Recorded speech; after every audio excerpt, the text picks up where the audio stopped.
Dobroveče Bojana, pre svega kako si?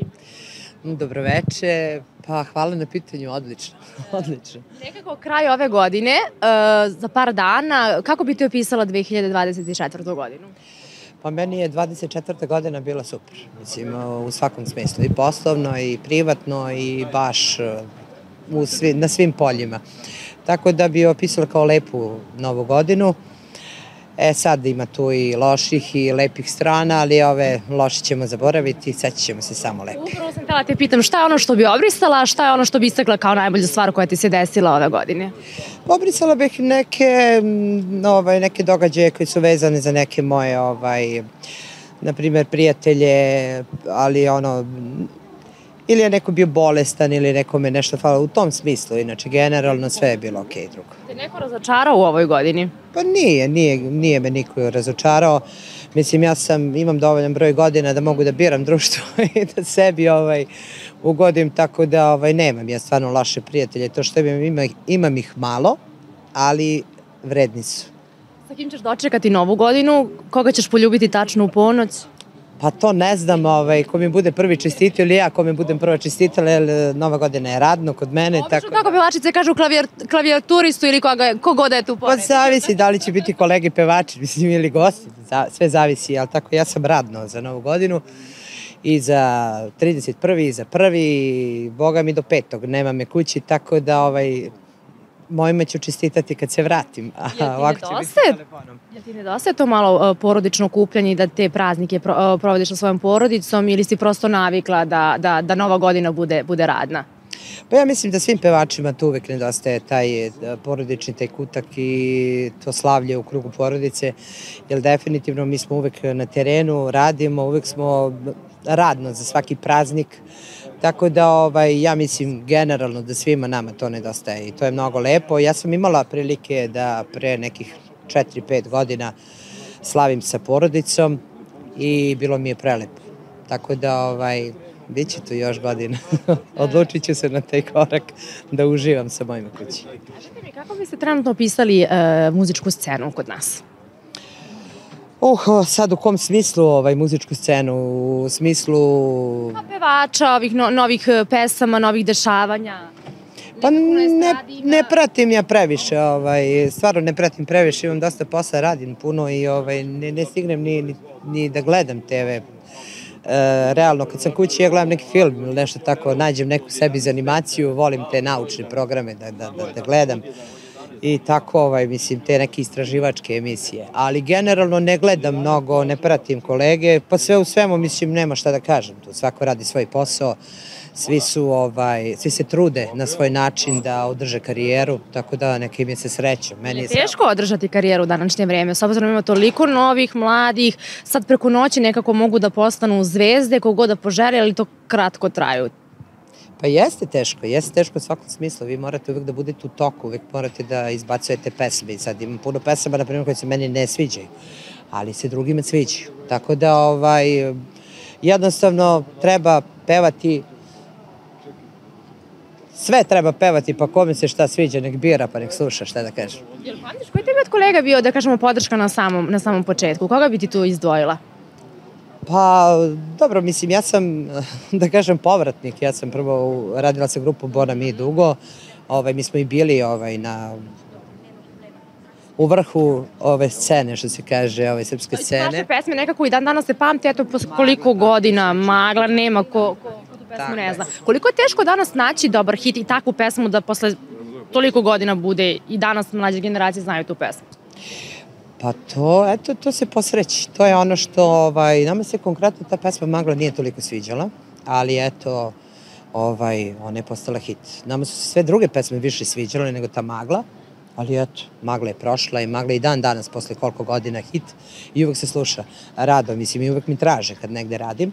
Evo ovako, na samom početku karijere ja već dugo radim ovaj posao, tako da podrška tad je bila, grupa je bila u pitanju Bona Mi. A što se tiče Nikad nije kasno, moja najveća podrška je bila moja Zoka, Zorica Brunclik, Kemiš, naravno, i tako dalje, moji sugrađani, Koliko ti to značilo na samom, da kažem, kada si se vratila zapravo posle toliko godina, koliko ti je značila ta podrška i taj vetar u leđa? Pa vidite, gde god da se nađete, podrška vam uvek znači, šta god da radite, gde god da ste, gde god da se nalazite, podrška je uvek dobra stvar. I ja to nikad i ne odbijam, tako da mi je bilo divno na takmičenju. Mi smo se u stvari tamo družili. Više smo se družili nego što smo se takmičili. Tako da u principu čak i u backstage-u je bila podrška. Znaš, između nas pevača. I to je jedno lepo iskustvo koje će mi ostati u sećanju, jer stvarno je bilo to divno druženje sa divnim ljudima i meni je žao što se to završilo. Lepo što o tome pričate, da kažemo pozitivno, s obzirom da znamo da pevači uvek kuka kako ima sujete na estradi u nenormalnim količinama. Da li ste vi osetili nekad sujetu na svojoj koži? Pa ja nisam ulazila u neke obimne razgovore sa, ne znam, mislim, ja se držim uvek svoje devize usi u svoje kljuse i ja sam tu uvek negde po strani. Ne bavim se tračevima, ne pričam ni o kome ništa. Ipak gledam svoj put ispred sebe. Imam ogledalo kući, hvala Bogu. Veliko kupila sam, šalim se. Tako da ne bavim se time, stvarno i to me ne dotiče apsolutno da li je neko rekao nešto ili nije. Mislim, ja nisam u tom fazonu, sa svima sam okej, tako da nisam sujetna nikad bila, niti ću.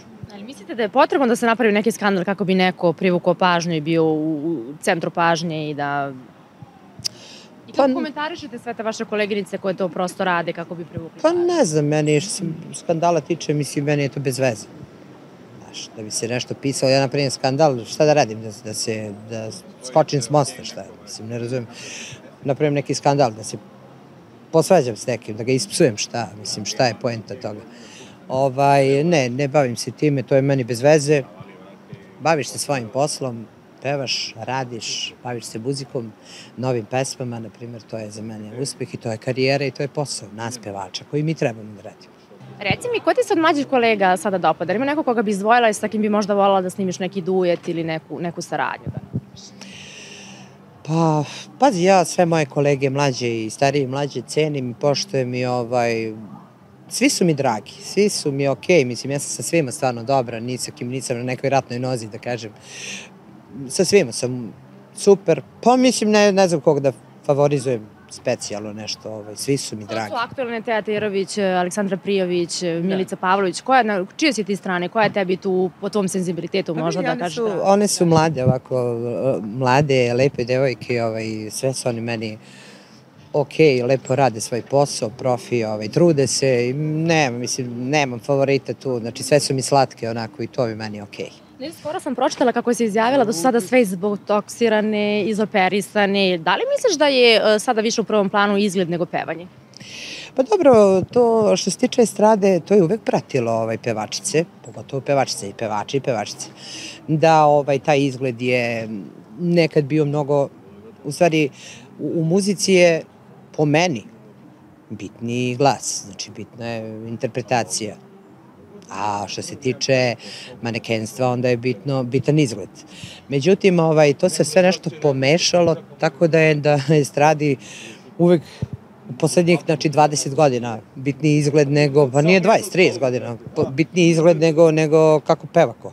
Mislim, tako da ne znam šta da kažem. O ukusima ne treba raspravljati.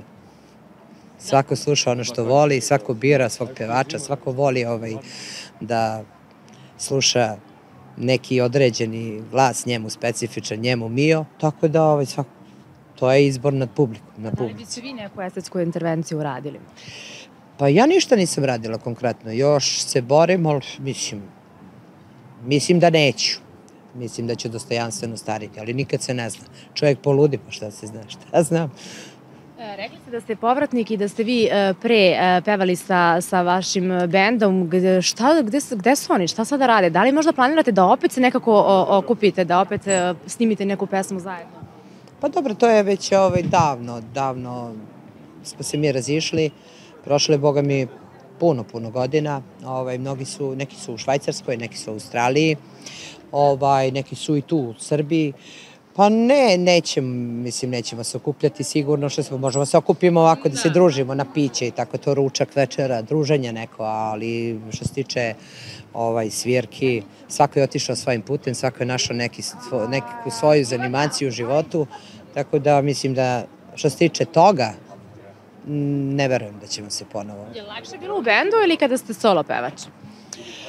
Pa lakše je kad je bendovski rad, to je timski rad i drugačije, idemo svi negde zajedno, nisi sam, pa onda bukvalno se dopunjujemo, pomažemo se.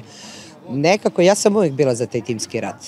Ja sam dugo radila i po bendovima, tako da je meni to neka strana koja mi je vrlo poznata i lepo mi je bilo dok sam bila u bendu. Međutim, ovo je totalno drugo nešto, druga strana priče, gde, ali dobro, tu su menadžeri, tu opet imate nekog, ne idete sami svuda. Da li ste više zarađuje kad ste sami ili kad ste u bendu? Pa naravno, kad ste sami, to je neminovno. najmino. Sam očekivala da kažete da vam je možda lakše kad ste sami. Nekako vi važite za nekog ko uvijek zarađuje dobar bakšiš. Što se tiče zarade, normalno kad ste sami. To je poenta. Postoji nešto specifično što vam je neki pevač možda traže? Znam da obično i velike bakšiše dobijate i ne znam i ključeve od automobila i satove. Postoji nešto specifično što je vama neki gost poklonio? Pa vidite ovako, mislim, to je već samo za sliku, satovi, mislim, nije baš to tako u praksi, ali sad, mislim, zavisi gde ko radi, kod koga se radi, ali ja nisam imala prilike da bi neko pokloni auto ili sat, mislim, sve što sam zaradila sam sam, ali eto, cveće, da, znači, čokolade, bombonjerice, znači, tako neke stvari, neki znak pažnje, uspomena neka to, i to su mi drage uspomene koje čuvam, bez obzira, dobro ne čuvam čokolade, ali cveće, uvene, ali tako neki prstenčić neki, ne mora to bude zlata, srebro, nebitno, znači, ovo je za tebe, evo ti se svi, ovo što ti je lepo, evo ti. Tako. A neka neprijatna situacija na nastupu ili je bilo, s obzirom da ste vi žena i nekako mislim da je ženama teže u tom poslu svakako nego muškarci? Pa bilo je neprijatnih situacija pre. Sad ne, mislim, nema tu mnogo filozofije. Vi radite svoj posao profi, nema, ne znam, nisam imala u skorije vreme nekih neprijatnih situacija, ne znam, možda će ih i biti, ali za sada je ovako. Koliko puta ste otpevali Maglu na jednom nastupu? Pa desi se 5-6 puta, mnogo puta. Hvala vam puno, nećemo zadržavati, vidim da je hladno i publika jedva čeka da vi zapevate. Želim vam puno sreće i uspeha u novoj godini. Hvala i vama i jedan veliki pozdrav za sve gledaoce. Želim vam puno zdravlja, puno sreće, puno ljubavi, a za ostalo se snađite.